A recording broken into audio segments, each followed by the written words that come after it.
Alright guys, so today we're going to be set up the Strawman animatronic from Spirit Halloween. As you see, he's right there. We're going to unbox him and show him the demo at the end.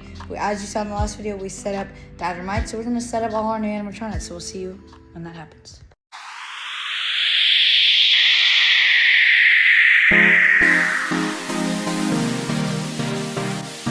Setting him up is fairly easy. You're going to start with the base, followed by the leg pull, shoes, pants. Then you're going to put on the mechanism, the shirt, and then the arms feed through the shirt. You're going to put on the head and the hat. Then you're going to connect all the wires and you're good. Alright guys, so the Strawman is finished. We're going to plug him in and see what he can do.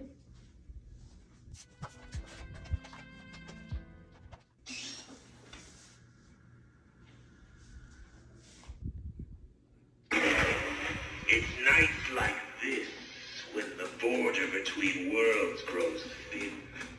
You never know what is lurking in the shadows or right behind you. Stay close and keep your limbs closer. You wouldn't want to lose any.